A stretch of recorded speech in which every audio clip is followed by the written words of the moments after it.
And I'm not one of them people that get to a certain age and then start hating on the generation after them. I'm not one of these young kids today. That's not me. I hate that. You know, this is the worst generation ever. No, they not. No, they not. All right, they're no worse than us or our parents or our grandparents. The only difference between this generation and all of us, the rest of us, is they're too stupid to stop documenting everything. All right, that's the only difference. Every idea and thought they have, they put it out in the world. Everything they do, they film it. It's like, stop. I seen a dude the other day. He was like, yeah, we about to rob these niggas, and then pulled his mask down. I'm like, we saw your face. You going to jail, bro. Like, we saw you. They just dumb. They just won't, like, we did our stuff in the dark like you're supposed to. You know what I mean? They're not worse. They just let everybody know what they're doing. They got to stop doing that, man. But I don't want to hate on them, man. I don't want to be that old guy that becomes a hater. And now I just watch old dudes because I know I'm next. I watch my dad and his friends. I just watch older guys flirt. I love doing that. That's my favorite. Watching older dudes flirt is the best because their game is different than ours because their life is different. So their pickup lines is shit you ain't never heard before. Like, I was on the flight, and there was a lady sitting in front of me, and I didn't know she was old at first, all right? But when she got up, she made her noises. And that's how I knew, because she was sitting there, and then all of a sudden she got up, she was like, ugh! And I was like, all right, she up there, right? And so she get up, and dude across, now I saw him, he had full gray hair and everything. He decided he was gonna shoot his shot now, right? So he goes, oh, are you okay? And she said, yeah, it's just my knees. He goes, you know, I just got mine replaced.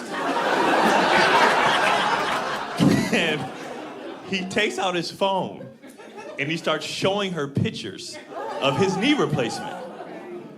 And I'm like, yo, is this like the dick pic for old dudes? Like, is this how you brag after a certain age? Like, hey, bitch, look what I can do. What you want? Hey. Beatrice, what you want to do? Gladys, what you want? She's like, oh, Herman, please. Like, what? Is that how you get them with just a fresh pair of knees and you got all the old hoes? That's how it works? It's crazy. It's just a different world, you know what I'm saying? I just be watching like, this is crazy, man.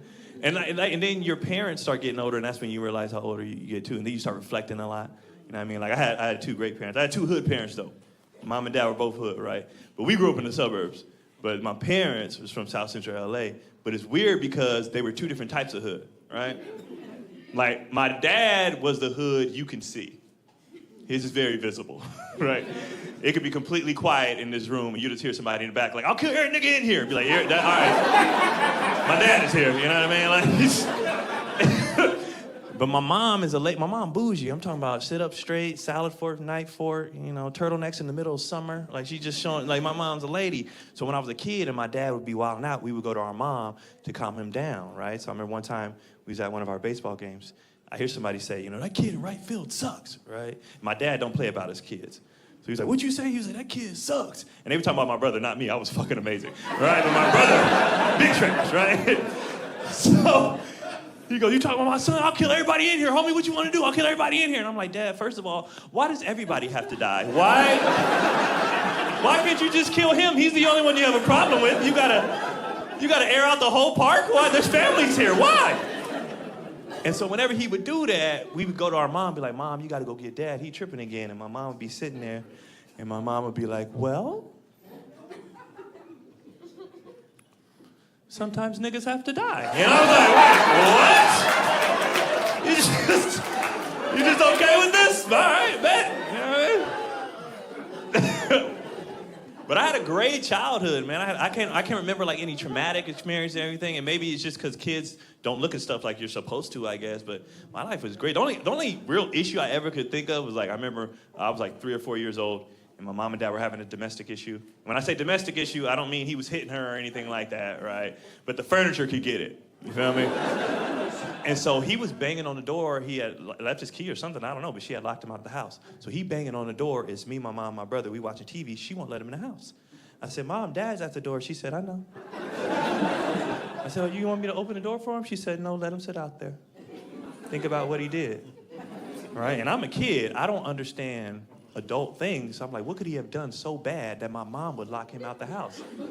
Like, what's the thing she's always fussing over? And I was like, oh shit. So I tapped my brother. I said, hey man, we got to start eating our vegetables. She's not fucking around, bro. Like, I don't want to be homeless. You know what I mean? Like, and so he banging on the door. She still won't let him in. All of a sudden, he manages to get the door open. How? I don't know. But he's from South Central. I'm sure he had the skill set, right?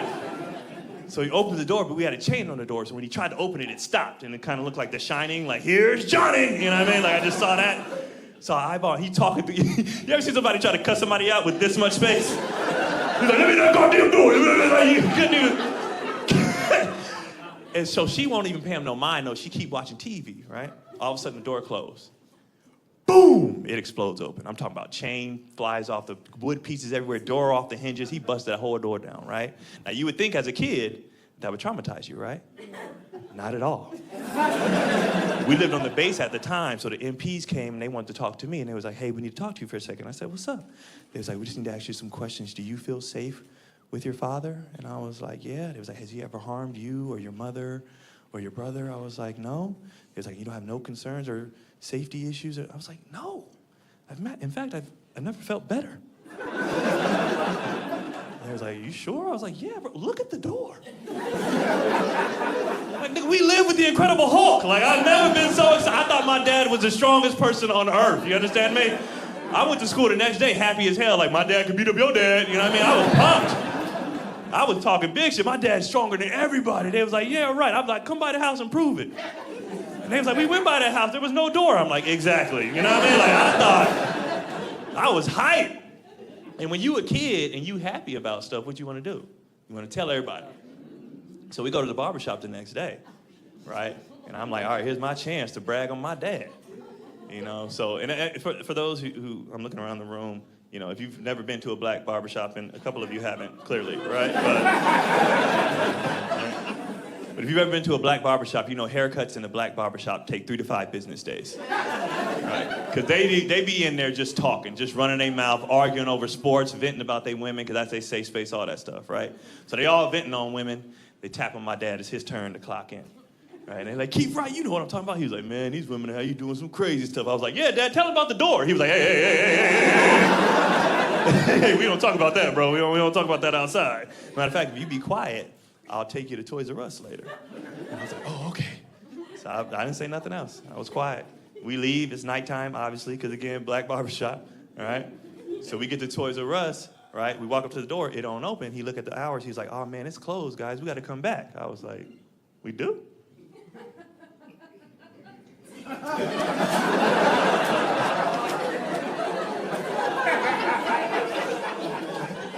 Do the thing, man. You know what I mean? Like, I thought he could just break any door down. I didn't know it only worked in homes. But it's crazy, man. But I had a great childhood, man. It was a good time. And now I got kids. I got 2 boys, and I'm raising them in the suburbs as well. But they're like extra suburbs. You know what I mean? Like, yeah, they're way further removed than I am. Because I still play my sports in the hood. We went to visit family and all that. But my kids, they a little more like a lot of their sports leagues is mostly white kids, right? So they be dominating. But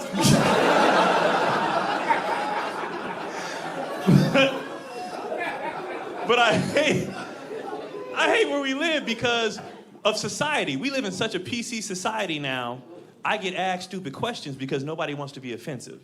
And we can't just address real things anymore because people are like, oh my God, you know. So it's the first day of baseball practice, and black kids don't really play baseball no more. Like, you go to baseball, it's not a lot of black kids left, right?